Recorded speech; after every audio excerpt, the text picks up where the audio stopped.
একটা সেজদা এত দাম। উল্লেখ করে কিতাবে আসছে,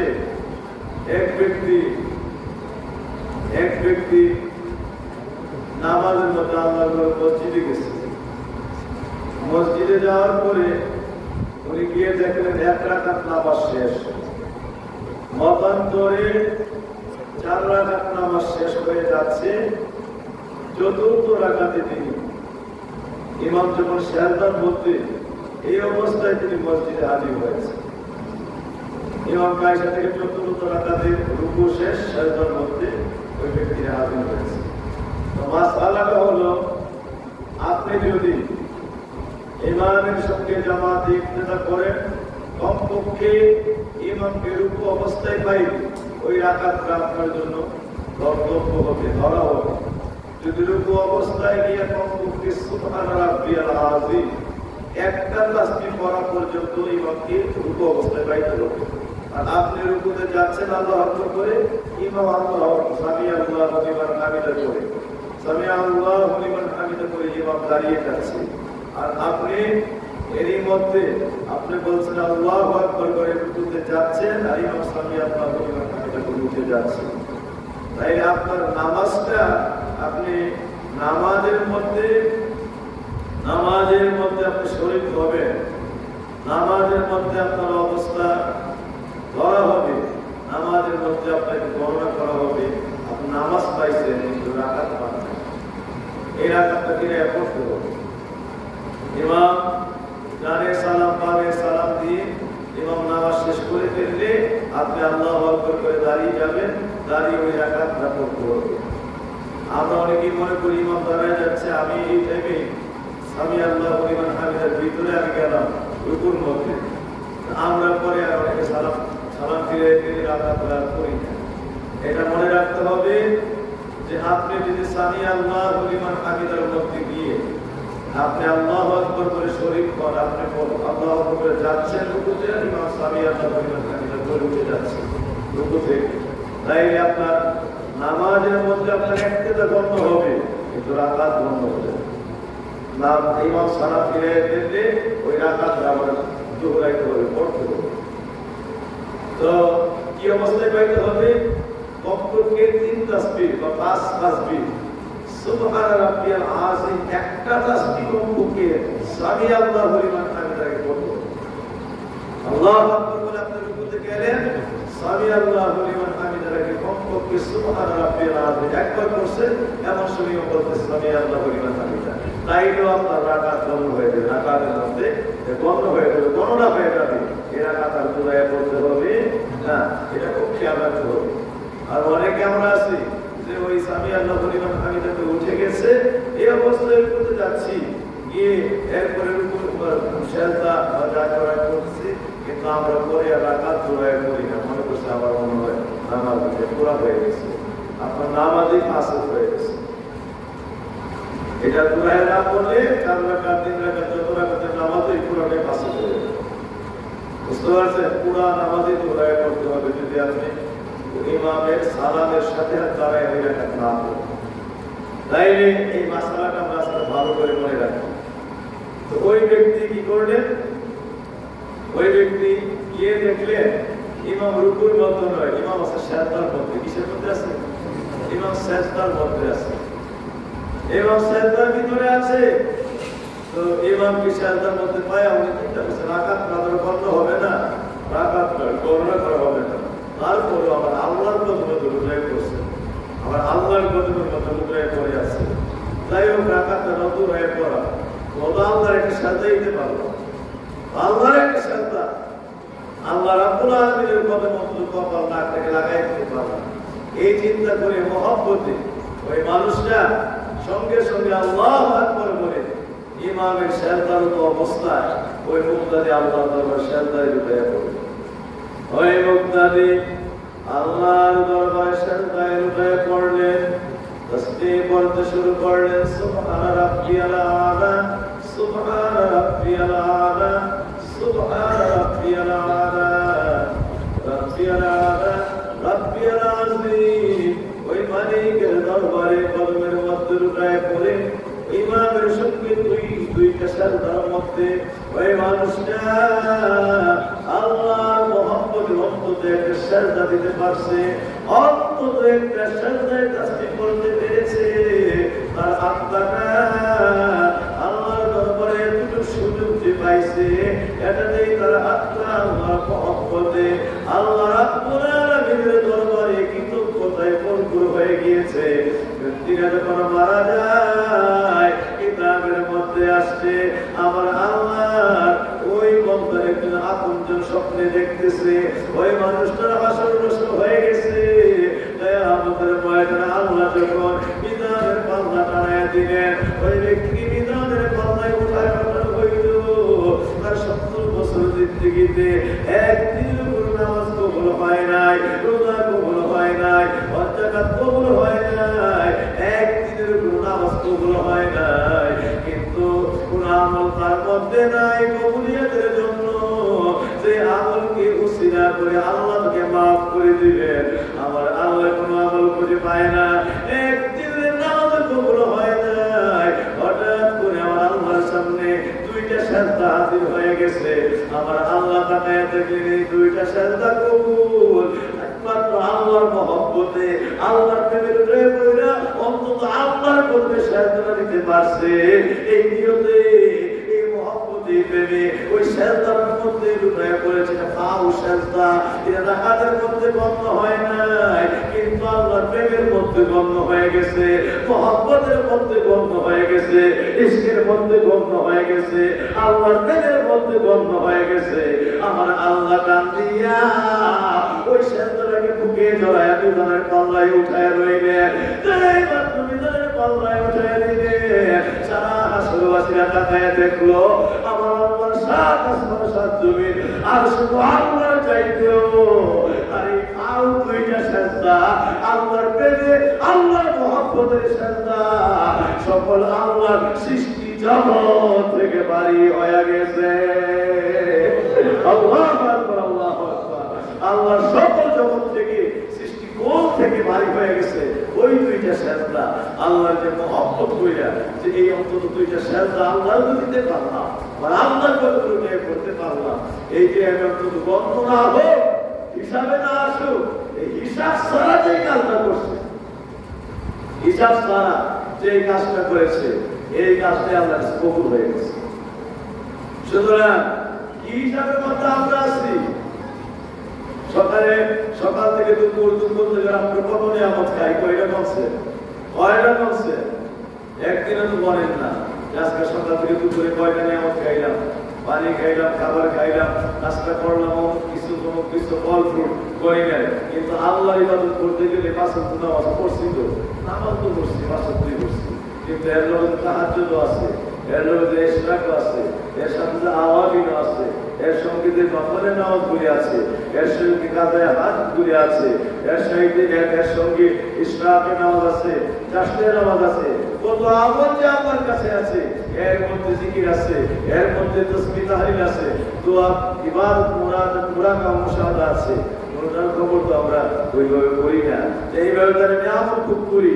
ওই তাওয়াক্কুল নিয়ামতুল্লাহি লা তুহসুহা, আল্লাহর নিয়ামতগুলি যদি সকাল থেকে রাত্র থেকে জীবনের শেষ নিঃশ্বাস পর্যন্ত বলতে থাকো, জীবন ফুরাবে, সময় ফুরাবে, সময়ের গণনা শেষ হবে, সময়ের একটা সেকেন্ড করে সারা জগৎকে, সারা সময়কে বলতে পারবা, কিন্তু আল্লাহ একটা কাঞ্চি নিয়ামতের গণে শেষ করতে পারবে না। আল্লাহু আকবার। এক কাঞ্চি এক মুঠো নিয়ামতকে গণে শেষ করতে পারবে না। তোমাদের সারা পৃথিবীর মানুষ যদি এক পাল্লায় উঠে দেওয়া হয়, বাবাজিরা আমার আল্লাহ ধানের গোসা লাগাইলে যে চালটা ধানের ভিতরে দান করে, সারা পৃথিবী যদি কয়েক কোটিবার সায়েন্স দিয়ে, বিজ্ঞান দিয়ে সারা পৃথিবীকে সহায়তা করে দেওয়া হয়, একটা দান বানাইবার ক্ষমতা নেই, একটা চাল বানাইবার ক্ষমতা কৃত্রিম বানাইতে পারবে, ধানের মতো দেখা যাবে, চালের মতো দেখা যাবে, কিন্তু কিয়ামত হয়ে গেল আল্লাহর প্রকৃত চালের মতো একটা চাল তো বানাইতে পারবে। প্লাস্টিকের দান, প্লাস্টিকের চাল এখন অনেক কিছু বানাতে পারবে, মাটির ব্যাংকের আম, মাটির ব্যাংকের কাঁঠাল, মাটির ব্যাংকের এই ধরনের কলা, বিভিন্ন কিছু বানানো যায়, কিন্তু আল্লাহ তৈরি করা একটা কলা সারা পৃথিবী যদি কয়েক কোটিবার বিজ্ঞানটি সারা পৃথিবীকে সাজানো হয়, গাছের মধ্যে আল্লাহ রাব্বুল আলামিনের দেওয়া রিজিক একটা কলা বানানোর ক্ষমতা কারো নাই। এটার বেসাল, এর অনুরূপ দেখতে এটার মতো এইরকম প্লাস্টিক দিয়া, মাটি দিয়া, বিভিন্ন কিছু দিয়া এইরকম কিছু কলার আকৃতিতে, আমের আকৃতিতে, কাঁঠালের আকৃতিতে, পেঁপের আকৃতিতে সেটা বানানো যাবে। কিন্তু প্রকৃত কলা, প্রকৃত পেঁপে, প্রকৃত আম, প্রকৃত কাঁঠাল সারা পৃথিবী যদি বিজ্ঞান দিয়ে কিয়ামত পর্যন্ত সহায়ক হয়ে যায়, মালিকের তৈরি করে এক কাঁচি একটা সুতা রিজিক তৈরি করার তার কোনো ক্ষমতা নাই। সুবহানাল্লাহ। আমি মালিকের নিয়ামত করে দিই সকাল থেকে সন্ধ্যা থেকে সকাল, জীবনের শেষ বিশ্বাস পর্যন্ত বলতে শুরু করো। হায়াত পুরাবে, সময় ঘন্টা পুরাবে, মিনিট পুরাবে, সেকেন্ড পুরাবে, কিন্তু মালিকের 100 পরিমাণ, মালিকের একদিনের তোমার দেওয়া যে রিজিক, এই নিয়ামতের কোনটা কিয়ামত পর্যন্ত শেষ করতে পারবে? সকাল থেকে সন্ধ্যা পর্যন্ত কতটা ভাত খাইছে, কত রকম নামাজ পড়তে হিসাব আছে, কতটা ভাত খাইছে হিসাব আছে, ঠিক না বেশি? কত রকম নামাজ পড়তে হিসাব আছে, কিন্তু কতটা ভাত খেয়েছে দুপুরের খাবারের মধ্যে, রাতের খাবারের মধ্যে একবার হিসাব করছে? একবার না। কি বানাইছে, কতটা গম মিলে, গমের কতটা এক অনুপরমাণু পরিবেশনে আটা মিলতে একটা রুটি তৈরি হয়েছে। কিয়ামত পর্যন্ত করে কি এই অনুপরমাণু পরিমাণ এই গমগুলি বানায় যে আটাগুলি হয়, এই আটাগুলি গনে কিয়ামত পর্যন্ত একটা রুটির আটা গনে শেষ করতে পারবে? একটা রুটির আটা ওই সুবহানাল্লাহ। আল্লাহ বলেছেন আমার নিয়ামতের একটা সুতো পরিমাণ রিজিক যদি গমতে শুরু করো, কিয়ামত হয়ে যাবে, হায়াত হয়ে যাবে, সময় ঘন্টা সেকেন্ড শেষ হয়ে যাবে, একটা সুতো পরিমাণ নিয়ামত কি মনে শেষ করতে পারে? সুবহানাল্লাহ। কতটি আগামীর একটা রুটি তৈরি হয়েছে, এরপরে তোমার রিজিকে পরিণত হয়েছে। এখন তুমি আল্লাহ দিনে বাইরে নামাজ পড়া তার মধ্যে পেরেছো, তিনি কত করে একটা রুটি সাজিয়ে দিয়েছেন, কতটা আকার বিনিময়ে। এই নিয়ামত কি তুমি দেখেছো? আজকে দুপুর বেলায় কতটা ভাত পেয়ে নিয়ে খেয়েছো, একবার কি মনে দেখেছো? আজ রাত্রিবেলায় কত এক পেজের মধ্যে ভাত ছিল, জীবনে করে দেখেছো? 5 ওয়াক্ত নামাজের মধ্যে 17 রাকাত ফরজ আছে, গোনা যায় সবাই 17 রাকাত, কিন্তু কত 17 রাকাত খেয়েছো দুপুরের খাবারের মধ্যে? কত 17টা ভাত খেয়েছো? 17টা ভাতের লড়াই হবে না, 17টা ভাত যদি পরে হবে না। সুতরাং তুমি তো $1 শুকরিয়া জীবন আদায় করতে পারছো না। হিসেব করলে যে 17 রাকাত নামাজ তুমি পড়তে শুরু করেছো, 17টা কাউলের কথা, 17টা ভাতের কথা মনে দেখলে না যে একটা লোকমার মধ্যে তুমি কি পরিমাণ ভাত খাইলা, রিজিক খাইলা, এই পরিমাণ এক লোকমার শুকরিয়া দিনে কি আদায় করবা? আর পুরা প্লেটের কথা বাদে রাখলাম, পুরা প্লেট ভর্তি ভাতের কথা বাদ রাখলাম, একটা লোকমা, এই বড় করে একটা লোকমা যদি না হয়, হিসাব করে তাহলে এক লোকমা সারা পৃথিবী লাগাইতো, এই এক লোকমা পরিমাণ চাল বানানো সম্ভব না। কে বানাইছে? সারা পৃথিবী থেকে বিজ্ঞান যদি লাগাই দেওয়া হয়, কিয়ামত হয়ে যাবে। তোমার একটা লোকমার চাল, একটা লোকমার ভাত বানায় দেওয়া কিয়ামত পর্যন্ত মানুষের ক্ষমতা হবে না। বানাইতে হবে, হবে মালিক আল্লাহ, তিনি ছাড়া কারো কোনো ক্ষমতা নাই অন্তত একটা লোকমা খাবার উৎপাদন তৈরি করে দেওয়া। ঠিক না বেশি? আল্লাহু আকবার, আল্লাহু আকবার, সুবহানাল্লাহ। সুতরাং হিসেব করে দেখা যাবে যে আমরা সারা দিন রাত্রে এক লোকমার শুকরিয়া মালিককে দিতে পারি। একটা লোকমার কোরআনের আয়াত, ওয়াইন তাউতু নিয়ামাতুল্লাহি লা তুহসুহা, তুমি যদি বলতে শুরু করো আমার নিয়ামতগুলির কথা, কিয়ামত হয়ে যাবে, সকাল সন্ধ্যা দিন থেকে রাত ফুরিয়ে যাবে, সময় ঘন্টা সেকেন্ড সহ আয়াত ফুরিয়ে যাবে। আমি আল্লাহর একটা দিনের নিয়ামতের প্রশংসা করব, গণনা করব, বিশ্বাস করতে পারবো। সুতরাং বাবাজিরা আবার ষষ্ঠটা দিনে সপ্ত আকাশ রচিলেন ধরে ধরে, কোন ত্রুটি হেরিবে না তার পূর্ণ সৃজন করে। ষষ্ঠটা দিনে সপ্ত আকাশ রচিলেন ধরে ধরে, কোন স্মৃতি কোন প্রকার ভুল কোন প্রকার ভুল আল্লাহ সৃষ্টির মধ্যে, আল্লাহু আকবার, কোন প্রকার ভ্রম এড়িবে না তার পূর্ণ সৃজনের পরে। ষষ্ঠ দিনে সপ্ত আকাশ রচিলেন ধরে ধরে, ষষ্ঠ দিনে সপ্ত আকাশ রচিলেন ধরে ধরে, কোন ত্রুটি হেরিবে না তার পূর্ণ সৃজন করে, কোন ত্রুটি দেখিবে না তার পূর্ণ সৃজন করে। চাহো তুমি তার সৃষ্টি মানে যত কিছু করছো, বিরাও তোমার নয়নের খানি, বিরাও তোমার মুখ। অক্ষম এই দৃষ্টি তোমার সৃষ্টি পাবে না পাখি, অক্ষম হীন দৃষ্টি তোমার সৃষ্টি পাবে না পাখি। বিরাও তোমার নয়নের খানি, বিরাও কাঙ্গা রাখি, বিরাও তোমার নয়নের খানি, বিরাও কাঙ্গা রাখি। বাবা আমার আম্মা বলে সারা পৃথিবীর মধ্যে আমার নিয়ামতের দিকে নজর করে থাকবো, যে আমি আমার অণু থেকে একদম বৃহৎ আকার সৃষ্টি যা আছে সমস্ত সৃষ্টির দিকে কিয়ামত পর্যন্ত চোখ যাবে, চোখ আর ফিরে আসবে না। আল্লাহু আকবার বলে ঠান্ডা হয়ে যাবে। কি বানাইলা, কি কারিগর তুমি আল্লাহ। আমি আল্লাহ রাব্বুল আলামিনের গোটা সৃষ্টির মধ্যে ছোট্ট একটা ত্রুটিও তুমি তোমার সারা জীবন দিয়ে খুঁজে বের করতে পারবা না। এক ব্যক্তি রাস্তা দিয়ে পথ চলতেছে, আল্লাহ বটগাছকে বানাইছে ছায়াদার বৃক্ষ করে, ক্লান্ত গতি করে পথ চলতে চলতে যদি হঠাৎ করে ক্লান্ত হয়ে যায়, এমন সময় বিশাল বড় পথের কিনারে কিনারে বিভিন্ন জায়গায় আল্লাহ বট গাছ এর তৈরির ব্যবস্থা করে দিয়েছে। ওই বট গাছের নিচে মানুষ বসে বসে বট গাছের ছায়া শুধু হাওয়া বড় শান্তিময় স্নিগ্ধময়, তো ওই বট গাছের নিচে মানুষগুলি বসে বসে বিশ্রাম নেয়। একটা ব্যক্তি বট গাছের নিচে বিশ্রাম নিতে গিয়া পথ চলতে গিয়ে দিনের পথ চলেছে, খুব ক্লান্ত হয়ে গেছে। হঠাৎ করে ঠান্ডা বাতাস পেয়ে বট গাছের নিচে ছায়াদার বৃক্ষের নিচে বসে একদম শান্ত ক্লান্ত দেহটা নিয়ে লোকটা শুয়ে পড়েছে, মানে খুব আরাম লেগেছে, শুয়ে পড়েছে। হঠাৎ করে একটু বাতাস বেড়ে গেছে, একটু টাটকা বাতাস লাগলে বট গাছের একটা গোটা গাছের থেকে ছিঁড়ে হঠাৎ করে তার নাক বরাবর করলো। নাক বরাবর করলে লোকটা কি করে তাকায় দেখে বট গাছের গোটা। এই বট গাছের গোটাটা গাছের থেকে হাতে নিল, নিয়ে আল্লাহ একটা কাজ করলো, তাকায় নিজে নিজে একটা সিদ্ধান্ত নিচ্ছে, একটা পরিকল্পনা নিচ্ছে মনে মনে, যে বলতেছে আল্লাহ একটা কাজ করবো। ভাবনা চিন্তা বিক্রি করে বলতেছে এত বড় একটা গাছ, মিনিমাম 1-200 হাতের ঢের একটা ছায়া, এটার মধ্যে ছোট্ট একটা গোটা দিল, আর লাউ গাছের মধ্যে লতায় পাতায় একটা গাছ, লতা পাতা গাছের এত বড় 10-15 কেজি 20 কেজি 30 কেজি লাউ দিয়ে দিল। লতা পাতা গাছের মধ্যে এত বড় ফল দিল, আর বট গাছের মধ্যে শুধুমাত্র ছোট্ট লাখ ফুলের মতো, কয়লাদের কানের ফুলের মতো গোটা দিল। এটা ওদের একটা কাজ করবে, বুঝতে পারছেন? চিন্তা করতেছে।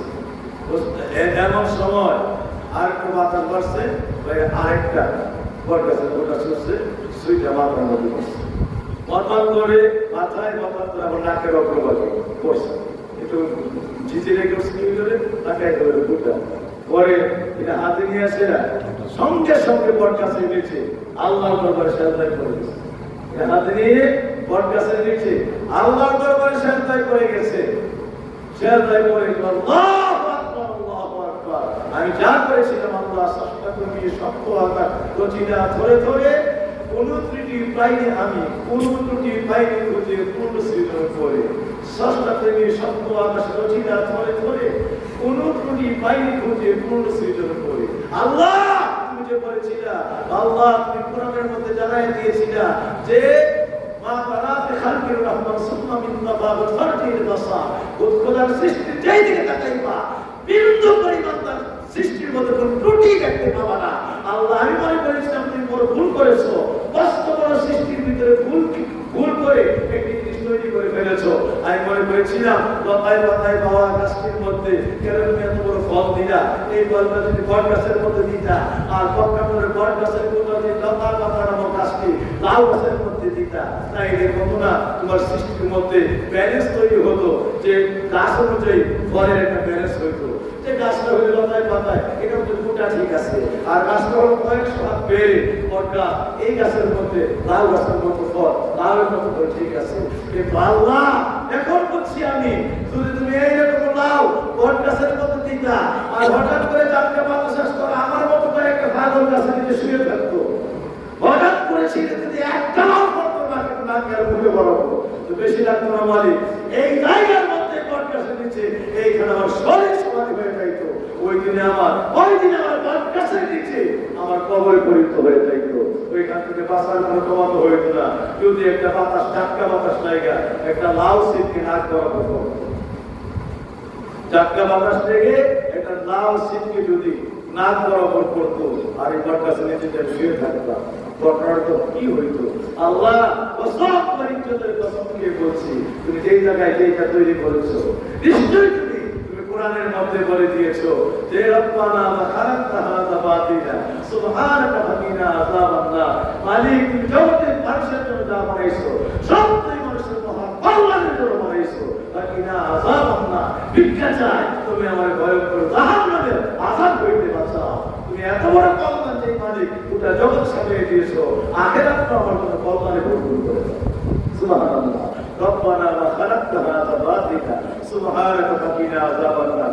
এই কথাটা আমেরিকাতে আমরা তো কি কোরআন গবেষণা করি, আমরা তো এমন গবেষণা করি না, গবেষণা করে বেশি খ্রিস্টানেরা, ইহুদিরা। বুঝতে পারছে সারাদিন কেমন মুসলমানদের কোন জায়গায় গায়েব করতে পারে, ধরতে পারে। এই জন্য হাদিসের উপরে সবচেয়ে বেশি গবেষণা এরা করে। হাদিসের উপরে, কোরআনের উপরে সবচেয়ে বেশি গবেষণা ইহুদি পণ্ডিতেরা, খ্রিস্টান পণ্ডিতেরা করে। বুঝতে পারছেন? আমরা আবিষ্কার করতে পারি নাই নুনের পানি উৎসারায়, এরাই আবিষ্কার করেছে। ইউনিসেফ এটাকে বাজারজাত করেছে, ইউনিসেফ কোম্পানি এটাকে বাজারজাত করেছে, আবিষ্কার করেছে এরা। কারণ ওই যুগে আমাদের আজ থেকে 30 বছর আগে সারা দেশের মধ্যে কলেরা কলেরা কলেরা হাজার হাজার লোক সারা দেশব্যাপী মারা যাইত, বিশ্বব্যাপী মারা যাইত। আমরা এই কলেরার চিকিৎসা কার্তিক মাস আসলে অন্তত 20-50 জনের জানাজা হইতো। গ্রাম থেকে একজনের বাইরে সোয়াশে সারা গ্রামে ছড়াইয়া পড়তো কলেরা। কিন্তু এখন যদি পার্টি চালান দেন তাও কলেরা নামের রোগ আর খুঁজে পাওয়া যায় না। বাবাজি, ডিহাইড্রেশন, একটু পেটে পীড়া হয়, কিন্তু মহামারী কলেরার নাম শোনা যায় না। কেন শোনা যায় না? এখানে এই আমেরিকায়, জার্মানিতে যে বিজ্ঞানীরা, খ্রিস্টান ইহুদি বিজ্ঞানীরা গবেষণা করেছে কি করলে এই কলেরা থেকে মুক্তি পাওয়া যায়। গবেষণা করতে করতে এরা কিছু পায় না, এদের জ্ঞান বিজ্ঞান শেষ। এদের মধ্যে ঘোষণা করলো এই জায়গায় আমাদের জ্ঞানের দৌড় শেষ, এই জায়গায় কোথাও না কোথাও মুহাম্মদের সায়েন্সের মধ্যে, হাদিসের মধ্যে এটা সমাধান পাওয়া যায়, যে সমাধান চিরস্থায়ী সমাধান হয়ে যায়। দেখো তো এই বিষয়ে মুহাম্মদের কিতাবের মধ্যে কোনো সমাধান আছে কিনা। এর আগে খুঁজে দেখলো, আমার বয়ান কিতাব পড়তে পড়তে 3 কেজির মধ্যে গিয়ে দেখে আমার নবীজি বলতে সাহাবী কি গিয়া আলিয়ুন ইদা তাআমাকা বিল মিলহি ওয়া আখতাক বিল মিলহি ফাইন্নাল মিলহা শিফাউন লিকুল্লি সাবঈনা দাআ। আরে খাবার শুরু কর লবণ দিয়া, খাবার শেষ কর লবণ দিয়া। একটু লবণ আঙ্গুলের অগ্রভাগে নিয়ে জিহ্বায় লাগিয়ে দাও, খাবার শুরুতে খাবার শেষে। এরা তোমার জীবনের 70টা পেশাবা ঘটায় দিবে। এর মধ্যে যার পেটের পীড়া, ডিহাইড্রেশন, ডায়রিয়া, কলেরার কাছে কলেরাকে জন্মের মতো বিদায় দিয়া, দেশ জাতি থেকে বিদায় দিয়া মানুষগুলিকে জীবনে নিরাপদ করে। সুবহানাল্লাহ। এমনি বিজ্ঞানীরা বলছে ইউরেকা ইউরেকা, পেয়েছি রে পেয়েছি। এই বলে গবেষণা শুরু করছে, করতে করতে করতে করতে লবণ নিয়ে এইটা নিয়ে গবেষণা করতে করতে বানাই দিল নুনের পানি গোরসালাই। এই নুনের পানি গোরসালাই সারা বিশ্বময় সাপ্লাই দিচ্ছে। সেই দিন থেকে প্যাকেটে করে নুনের পানি পুরা বিশ্বের গ্রামে গ্রামে, অঞ্চলে অঞ্চলে, ঘরে ঘরে করেছে। দরজা দিয়ে ঢুকছে নুনের পানি গোরসালাই। ওই বছর থেকে মানুষ যখন গোরসালাই খাইতে শুরু করলো, আস্তে করে জানালা দিয়া, বিদায় সালাম দিয়া, জীবনের মতো কলেরা রূপ পুরা দেশ ছেড়ে পালিয়ে গেছে। এখন আর কলেরা নামের রোগের, কলেরা নামক রোগের কোন অস্তিত্ব খুঁজে পাওয়া যায় না। সুবহানাল্লাহ। প্যাকেটে করে নুনের পানি ঢুকছে, অথচ আমরা ১,৫০০ বছর আগে আমার নবী সুন্নতের মতো সমাধান পেয়ে গেছে। আমরা সুন্নতের আমল করি না, খবর নাই আমাদের। এই যে সুন্নতের আমল, এই রোগই আমাদের হবে না। কিন্তু ঠিকই খ্রিস্টানেরা এই গবেষণা করে নুনের পানি দিয়া গোরসালাইন বানাই দিল, আর গোরসালাইন আমরা খাই। এখন আর কলেরার নাম গন্ধ নাই। সুবহানাল্লাহ। আর সেখানে জাকিরিনেরা এই সমাধান আমার নবী দিয়ে গিয়েছে। এই জন্য সর্বকালের সর্বশ্রেষ্ঠ মহা সায়েন্টিস্ট প্রিয় নবী হযরত মুহাম্মদ সাল্লাল্লাহু আলাইহি ওয়াসাল্লাম মহাবিজ্ঞানী হলো আমার নবী। ইয়াসিন, হে মহাবিজ্ঞানী, ওয়াল কোরআনিল হাকীম। আল্লাহ বলেছেন আপনার বিজ্ঞানময় কোরআনের শপথ। নবীরে বলেছে বিজ্ঞানী, আর নবীর কোরআনকে বলেছে মহাবিজ্ঞান। সুবহানাল্লাহ। বিজ্ঞানী নিয়ে আসছে বিজ্ঞান। সারা পৃথিবীতে এর আগে একটা হেলিকপ্টার নাই, প্লেন নাই, একটা টেলিভিশন নাই, মোবাইল নাই, কিচ্ছু নাই। যেই মাত্র আমার নবী আসছে, সারা পৃথিবীতে আবিষ্কারে বিজ্ঞানের ধাক্কা ছড়ায় পড়েছে। বিজ্ঞানের জোয়ার ছড়ায় পড়েছে। একদিকে রিক্সা, একদিকে প্রাইভেট কার, একদিকে মাইক্রো, একদিকে ট্রেন, একদিকে প্লেন, একদিকে মোবাইল, একদিকে পাথ ফাইন্ডার, একদিকে স্যাটেলাইট। সারা বিশ্বকে বিজ্ঞানে সহায়তা করে দিয়েছে। মহাবিজ্ঞানী আসছে, সারা পৃথিবী বিজ্ঞান দিয়ে ছড়ায় পড়েছে। সুবহানাল্লাহ। এর আগে মুসা, ঈসা, ইব্রাহিমের জমানায় রিক্সা পাওয়া যায়, গরুর গাড়ি, গাধার গাড়ি, ঘোড়া এগুলো দিয়ে চলতো। সুবহানাল্লাহ। সব পাল্টে গেল, বলতে গেছে দিনকাল এখন সবই যেন ডিজিটাল, সব ডিজিটাল হয়ে গেল। এক মহাবিজ্ঞানের গল্পবাদ জায়গা উনি আসছে, সারা পৃথিবী ডিজিটালে পরিণত হয়ে গেছে। বলতে গেল দিনকাল, সারা পৃথিবী হয়ে গেল ডিজিটাল। আমার নবী আসছে, সারা পৃথিবী ডিজিটাল হয়ে গেছে। গোটা পৃথিবী বিজ্ঞান দিয়ে ছড়ায় পড়েছে। আল্লাহু আকবার। বলতে পারলাম না, সময় অনেক সংক্ষিপ্ত, অনেক কথা ছিল আর এর মধ্যে অনেক বিষয় ছিল। তো শুধু এতটুকু করে শেষ করে দিচ্ছি যে এই আমেরিকার তিন বিজ্ঞানের মধ্যে ঝগড়া হয়ে গেছে। তো আল্লাহ মুহাম্মদের কোরআনের মধ্যে মহা সায়েন্স বিজ্ঞানের মধ্যে বলছে রব্বানা মা খালাকতা হাযা বাতিলা সুবহানাকা ফাকিনা আযাবান্নার। আল্লাহ তুমি যা বানাইছো একটাও মানবের অনর্থক মানব নয়, প্রত্যেকটা বস্তু মানব জাতির কল্যাণের জন্য বানাইছো। শুধু এই কথাটা বিশ্বাস করি না। একটা বলা কাপড় দিয়ে এত কথা করে এইটা আমি কল্যাণ থেকে বানাইছি। একটা পিঁপড়ু, ব্যাঙ্গু কাপড় দিলে এত ব্যথা, এটা মানুষের কি কল্যাণে লাগে? বুঝতে পারছেন? এই নিয়ে এরা বিভিন্ন বিষয় নেগেটিভ নেগেটিভ নেগেটিভ নেগেটিভ বিষয়গুলিকে তুলে ধরে এরা অস্বীকার করছে কোরআনের আয়াত ঠিক না। মুহাম্মদের কোরআন আল্লাহ ভুল করছে, মুহাম্মদের কোরআনে ভুল আছে যে আল্লাহ যা বানাইছে সব চির কল্যাণের জন্য বানাইছে, কথাটা বিশ্বাস করি না। এই বলে সবচাইতে বেশি বেয়াদবি করেছে, সবচাইতে বেশি ন্যারোতে ছিল, সবচাইতে বেশি মতভক্ত সবই খ্রিস্টান, এর মধ্যে একটা বেশি মতভক্ত ছিল। এইরকম ঝগড়া করে অস্বীকার করে সে বাড়িতে চলে গেছে। সে ছিল চিকিৎসা বিজ্ঞান। সে বাড়িতে যাওয়ার পরে এমন মাথা ব্যথা যখন রাত্র 8টা পার হয়েছে, এটা 7টা থেকে 8টায় গিয়ে মিটার আরো বাড়ছে, 8টার পরে 9টার সময় আর 10 গুণ বাড়ছে। যেই মাত্র অফিস আদালত ফার্মেসি মানে সমস্ত কিছু ওষুধপত্রের দোকানপত্র বন্ধ হয়েছে, রাত্রে 12টা করে জন্মের মতো বাড়া বাড়ছে। এমন বাড়া একবার দেওয়ালে মাথা পাটকায়, একবার চেয়ারের সঙ্গে মাথা ধাক্কায়, একবার বালিশে শয়, একবার বসে। সে আর শুইতে বইতে উঠতে কোথাও স্থির হয়ে এক মুহূর্ত থাকতে পারতেছে না, এত ব্যথা। তো তারে সঙ্গে সঙ্গে তার আত্মীয় স্বজন ওই যে বিজ্ঞানের সঙ্গে ঝগড়া করে আসছে, তিনিও আবার চিকিৎসা বিজ্ঞান, বুঝতে পারছেন? উনিও মেডিসিন সায়েন্টিস্ট, চিকিৎসা বিজ্ঞানী। ওর কাছে নিয়ে গেল এই ভাইয়ের চিকিৎসা দেওয়ার জন্য। ওনার কাছে দেওয়ার পর কি অবস্থা, ভাই যাওয়ার পরেই দেখা আর সহ্য করতে পারি, তাই একটু বসে। এই লোকটা গেল বাসার ভিতরে 5-7 মিনিট পরে আসলো, বা 10 মিনিট পরে আইসা একটু রস নিয়ে আসলো। রস নিয়ে এসে তুই চোখের মধ্যে 2টা ফোঁটা দিচ্ছে, একটু রস 2 চোখের মধ্যে ফোঁটা দিচ্ছে। দেওয়ার পর যাচাবো রস চোখের মধ্যে গলায় পানি পড়তে লাগলো। কিন্তু মাত্র আধা মিনিটের মধ্যে মনে হয় আগুনের মধ্যে পানি ঢেলে গেছে, ওই যে মাথা ব্যথা গেছে, আগুনের মধ্যে পানি ঢেলে দিয়েছে, কোথায় মাথা ব্যথা দিয়েছে। তো লোকটা মাথা ব্যথা মুহূর্তের মধ্যে কমে গেছে, চোখ দিয়ে গলায় পানি পড়ছে, এই পানি কিছু তার জিহ্বাতে লাগছে। তো জিহ্বার মানে চোখের পানি হলো লবণাক্ত, বুঝতে পারছেন? এই ব্যক্তি বিজ্ঞানী তার চোখের মধ্যে পানি লাগছে। তো ভাই কসম আল্লাহ, এর আমাদের 9টা বস্তু দিয়ে ওষুধটা বানাইছে। আমি বলছি 9টা চিনতে পেরেছি, কিন্তু একটা বস্তু চিনতে পারি না। তুমি 9টা জিনিস দিয়ে ওষুধটা বানাইছো, কিন্তু 9টা মধ্যে 8টা চিনছি, একটা চিনতে পারি না। তুমি আমার কও ওই জিনিসটা কিনা, বাকি 8টার বর্ণনা দেওয়া লাগতো না। আমার জীবনের মধ্যে যখন সাধারণ অনুভব করছি তখন বুঝে গেছি কি কি জিনিস আছে।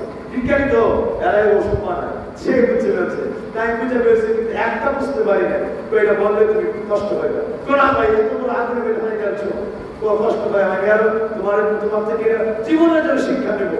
ভাই তুমি আমার এটা বলবো না, এটা বলবো না, বললে তোমার কিনা লাগবো, তুমি কষ্ট করবে না, এটা বলতে না, বললে কিনা লাগবে, তুমি আমার অন্যরকম ভাববা। তো ভাই এত বড় আগ্রহ হয়ে যাচ্ছ আগুনের মধ্যে, আমি তোমার কিচ্ছু বলবো না, তোমার শিখাবে। তো দেখো আমি একদিন পাইছি যে রব্বানা মা খালাকতা হাযা বাতিলা সুবহানাকা ফাকিনা আযাবান্নার। আল্লাহ ও রব্বানা, হে আমার পরওয়ারদিগার, আপনি যা বানাইছেন গোটা জগতে যা সৃষ্টি করেছেন প্রত্যেকটা বস্তু মানুষের কল্যাণের জন্য বানাইছে। এই কথাটা আমি গবেষণা করছি দীর্ঘদিন গবেষণা করে মুহাম্মদের হাদিসের মধ্যে পাইলাম ওয়াদুদু ফিল বিরাস, অর্থাৎ পায়খানার মধ্যে যদি নতুন করে পায়খানা সৃষ্টি করে আগে যে খোলা বাথরুমগুলি হইতো এর মধ্যে ওই গর্তটার মধ্যে 2-3 দিন ধরে যাওয়ার পরে সাদা কেরার মতো সাদা একটা কিট পড়তো, আউল করে এবার সাদা একটা মানে কিটা ছোট্ট ছোট্ট দিনের মধ্যে হাঁটাইতো। এইটা নিয়ে আমি গবেষণা করলাম, দেখলাম এটার পেটের মধ্যে রস আছে, এটা মাথা ব্যথার জন্য সবথেকে বড় গবেষণা। তো এই থেকে আমি গবেষণা করে এইটাকে স্থির করে রাখছি, কিন্তু ওষুধ বানাইনি। আজকে চিন্তা করছি বাকি যে 8টা তুমি শিখে চিত্র এই ঋতুবাণী নিয়ে গবেষণা করছি, ওইগুলি বিভিন্ন মরাঠি এলাসপত্র সঙ্গে আমি চিন্তা করছি এটা তো তুমি জানো, এটা তুমি বানায় চিকিৎসা করছো, কাজ হয় না। এই জন্য আমি তার সঙ্গে তোমার বাসায় রেখে ওই খোলা বাথরুমে নিচে একটু বাটি দিয়া কয়েকটা দিয়া সংগ্রহ করছি, খুব সংগ্রহ করেছি, এনে এটাকে শুকনো করছি, ধুয়ে ভালো করে ধুয়েছি, এটাকে সেচলাম, সেচে পেটে পেটে যে রসটা রসটা বের করলাম, ওই রসটা ওই ইয়ার মধ্যে ঔষধের মধ্যে ছেড়ে দিয়েছি, দিয়ে এইটা তোমার চোখের মধ্যে দিলাম, দেওয়ার সাথে সাথে আল্লাহ তোমার মধ্যে এমন ভাবে মহরহমত ঢেলে দিয়েছে যে মুহূর্তের মধ্যে তোমার মাথা ব্যথায় আগুনে বাড়ি দিয়ে দিয়েছে। মুহূর্তের মধ্যে মাথা ব্যথা শেষ হয়ে গেছে, মাথা ব্যথা মুহূর্তের মধ্যে ভালো হয়ে গেছে। সঙ্গে সঙ্গে ওই বিজ্ঞানীরা ওই ভাইকে জড়ায় ধরে আল্লাহর দরবারে একটু মাটির মধ্যে মাথা মতো করে দিয়ে সাহায্য করছে। ভাই আমি এই মুহূর্তে একটা মুহূর্তে করতে চাই না, আল্লাহর কোরআন অস্বীকার করেছিলাম, এই জন্য এগুলি পরীক্ষা শুরু আল্লাহ ব্যথা আমার দিয়েছে। কসম আল্লাহ আজকে মারিয়া লইলা আল্লাহর কোরআনের মধ্যে যা বলেছে আর সারা সৃষ্টি জগতে যা বানাইছে সব মানব জাতির কল্যাণের জন্য বানাইছে। আমারে পড়ে দাও লা ইলাহা ইল্লাল্লাহ মুহাম্মাদুর রাসূলুল্লাহ সাল্লাল্লাহু আলাইহি ওয়াসাল্লাম। সঙ্গে সঙ্গে ওই খ্রিস্টান মেডিকেল সায়েন্টিস্ট, এই মেডিকেল চিকিৎসা বিজ্ঞান ওই জায়গার মধ্যে হাতে হাত রেখে মুসলমান হয়ে যায়। সুবহানাল্লাহ। এইভাবে আপনার গবেষণা নাই বিনা, যদি গবেষণা থাকতো গিয়া দেখতেন বেঙ্গলের মতো কি আছে, গিয়া দেখতেন যে গলার মতো কি আছে, সাপের বিষ দিয়ে ক্যান্সারের ওষুধ বানায়। সবচাইতে বড় মাপের দামের ওষুধ হলো সাপের বিষের মধ্যে। এমনি ডাইরেক্ট কামড় দিলে বিষটা এটা আমার মারা যায়, এটা শোধন করবে, এটা শোধন করা হয় এই সাপের বিষের ওই পানিটাকে শোধন করা হয়, এরপরে এটাকে থেকে বিষাক্ত পদার্থটা কিনে নেয়, এটা একটা পদার্থ সেটা মুক্ত হয়ে ওইটা নিয়ে আসে, ওইটা ক্যান্সারের জন্য বহু ওষুধ। সুবহানাল্লাহ। আল্লাহ যেন আমাদের সকলকে বোঝার তৌফিক দেন এবং আল্লাহ রাব্বুল আলামিন আমাদেরকে প্রিয় নবীর পবিত্র তরিকা অনুযায়ী আল্লাহর কদমে আল্লাহ রাব্বুল আলামিনের পবিত্র গোলামি করার তৌফিক আল্লাহ দান করে, নবীর ইত্তেবায় আমাদেরকে কায়েম থাকার তৌফিক দান করে। সবাই বলি আমিন, মুহাম্মদ বলি আমিন। ওয়া আখিরু দাওয়ানা আলহামদুলিল্লাহি রাব্বিল আলামিন। আমি শেষ করার সময় একটা কথা বলছি যে একটা সেজদা সারা পৃথিবীর চাইতে বাড়ি হয়ে গেল, ওই মানুষটা আল্লাহ 8টা জান্নাতের অধিবাসী হয়ে গেল। যে সেজদার কথা দিয়ে আজকে অশুরু করি। সুতরাং এমন নামাজ আমরা জীবনে করতে চাই কি চাই না? আরো জোরে চাই কি চাই না? আমরা 5 ওয়াক্ত নামাজ যথাসময়ে পড়তে চাই কি চাই না? সঙ্গে সাথে হাত জোড়ে রাখাবি আমরা ওই নামাজগুলি পড়তে চাই কি চাই না? আল্লাহ যেন আমাদের আপনারা এইভাবে আল্লাহর দরবারে এই পবিত্র আমলগুলিকে সারা জীবন পর জীবনে আঁকড়ে ধরে কায়েম রাখবেন, আর যেন বলতে কাজ না হয়, উৎসাহী না হয়। সকলকে আরো করছি আল্লাহ যেন আমাদেরকে তৌফিক দেন। সবাই বলি আমিন। আল্লাহ